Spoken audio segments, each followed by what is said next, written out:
Let me ask you something. When you saw the fixture Arsenal versus Wigan in the FA Cup, did you relax?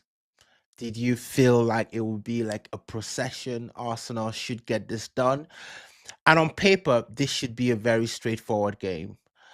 But we know that cup games are rarely played on paper, right? And if I'm completely honest with you guys, especially after the Brentford game, I think everybody just wants something control, something neat, and something clean. So this is going to be interesting. Not dramatic, just interesting.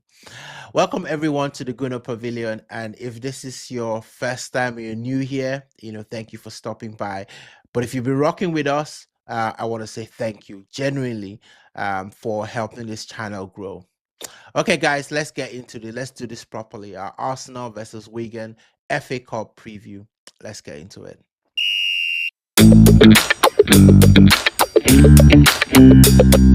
Okay, all right. Arsenal versus Wigan in the FA Cup. And before we get to tactical, before we start analyzing what we think can happen in this game, I do want to just separate emotion from reality, right? Because emotionally, this fixture carries a lot of memory. But realistically, Wigan are 22nd in League One. So they've played 30 games already, 31 scored, 42 conceded. So the question isn't, are they better? The question is, will we approach this properly? So sometimes the bigger test in this sort of games is not really about the quality on the pitch. It's really about the mindset and how we get into the game. And there's another layer to this, guys. Arsenal haven't gone beyond the fourth round in the FA Cup since 2020, which is a long time, right? And it's a pattern. It's a pattern that Mikel Arteta too has also addressed, and he spoke about it. He talked about cup games, about being right on the day. And I totally agree. These games are all about how you approach it, what you do on the game, what the team is doing, the mistakes that they are making, how focused are they. And So it's not, and the history between these teams doesn't mean that there's some kind of edge, to it. Is Arsenal going to be susceptible to carrying on the funk that may have followed after the Brentford game, which I would expect the players to not be caught up in, but we know how it is. So much going on in social media. I'm sure they would have seen all the outpouring, from everyone, the Arsenal haters, the pundits, and everyone that has jumped into the mix, right? So Arteta has already hinted there's going to be rotation, right? I expect rotation to happen in this game, and honestly, that's fine. That's fine. I think we've built a squad that has earned us to go into these games without any kind of fear. But rotation really only works if we maintain the right kind of intensity, because you can rotate the team, but you don't want to rotate the standards, right? We need to still be able to play, at the right gear, for this game. And if we play in second gear, Wigan will grow into it.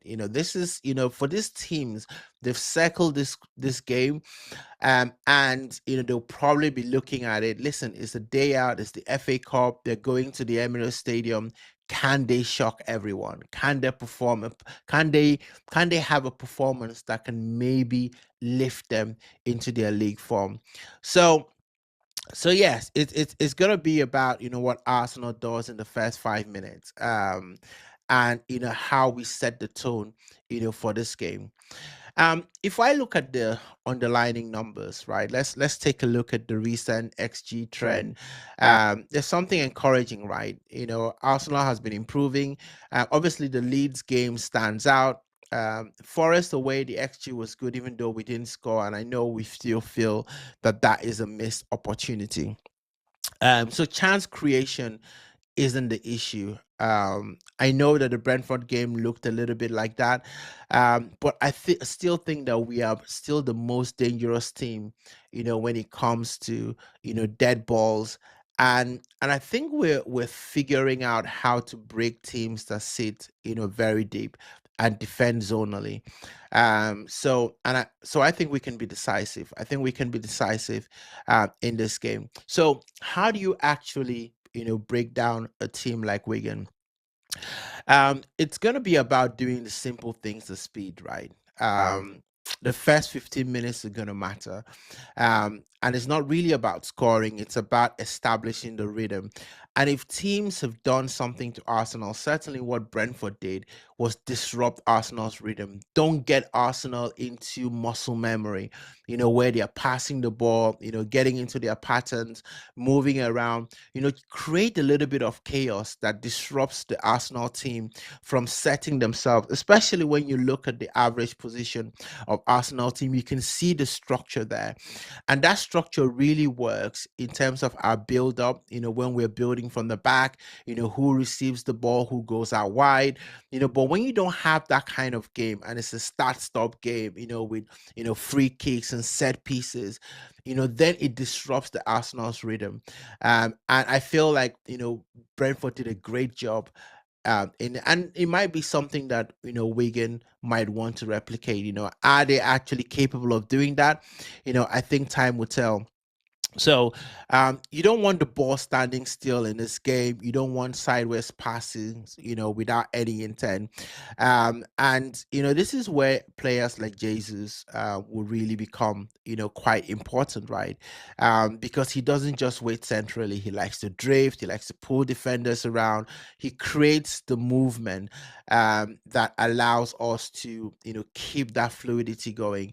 And I don't expect Odegaard to play in this game. So this is a big platform for Eze, especially, what everyone saw from the last game. And hey, I might be in the minority, so check out my video on the reaction from the Brentford game where I try to defend, Eze a little bit because I just think that, the chaos and the criticism is just, getting too much. He is a very quality player and he still does some things, and it would be good for our fans to encourage him in the things that he's doing to give him confidence, not just try and pull him down and things like that. But it's going to be about, can he detect tempo in this game? Can he find those pockets between the midfield and defense? Can he drive the ball? Can he be more visible? Because I know that's what everyone's talking about. I think this is the kind of game that he sees the ball a lot. And when you get to that byline, guys, it's about the cutbacks, not just hopeful crosses, pullbacks, because, when the team are defending deep, everyone collapse into that 6 yard box and the space, often opens outside of that. And these are the moments that Arsenal need to capitalize on. You see a lot of the games, you see 7, 8, 9 players in the box. So we can't just hit the ball and hope in this sort of game, because that Wigan are going to sit back. For me, I think this only becomes uncomfortable if we give Wigan moments, right? If we have loose passes, or cheap fouls, or we are overcommitting, because I don't think that Wigan are going to create much on their own. Um, they don't need much though to give them belief. So our rest defense structure is going to matter in this game. And our structure, like I say, is going to be key. Right, the spacing between the players. You always seen, when I do my videos, I talk about the average positions, of Arsenal players. The spacing between, typically Zubimendi and Rice. They're always not too far apart from each other over the pitch. So I think that we keep that, and then I think things are gonna be good for us. Now, the lineup that I see for this game, as Mikel Arteta has said, there's going to be heavy rotation. So I expect to see Kepa in goal.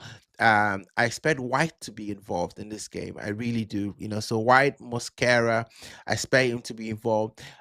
Could Mikel Arteta try something in this game? Maybe play Miles Lewis-Skelly in the middle, because I would love to see Rice and Zubimendi rested in this game so that Norgard can come in, but you still need someone that can take the ball and progress with it. And I feel like Miles Lewis-Skelly has got the capability to do a little bit of a Declan Rice light sort of thing. So could we see a midfield of Norgard, Miles Lewis-Skelly, and Eze? Could that be possible? And then you see Capia and Mosquera in the middle, and also Calafiori on the left. Now, Calafiori needs to build his minutes and things like that. But I feel like this is a kind of game we're playing at home. I think it's a game that you can have this sort of rotation, and of course, you're gonna have the bench to come in and make a difference if you want. And then up front, I think Martinelli, Jesus, and Madueke comes in, right? I mean, Saka is on the bench. I think we still need to manage him. I don't want him to start this game because we've got that Tottenham game. So what I would want to see is, Saka on the bench, come on for a couple of minutes in this game, and then maybe he plays 40, 50, 60 minutes in the Wolves game, just to keep him sharp ahead of that North London derby. But I think we've got the squad to be able to manage any sort of rotation that we want. So how does this actually unfold, guys? If we score in the first half hour, I think the rest becomes calm. If it drags beyond 60 minutes at 0-0, you know what's going to happen. There's going to be tension. There's going to creep in. And that's when you start hearing the crowd, get a little bit restless. But I'm backing us to be mature in this game. So I'm going to go with an Arsenal 3-0 win, professional control, performance. Maybe we get one from open play, maybe one from set piece, ole, ole, and a late one just to break the resistance. So, well, let me know how you're feeling, about this one, guys. Are you relaxed about it? Or do you think that you're still carrying some of the emotions from the Brentford game? Drop your score predictions in the comments as well, and let's talk about this properly at full time. Remember, we'll do 3 ups and 3 downs, after the game. Let's enjoy it. Let's see Arsenal lift their spirit. Come on, you Gunners.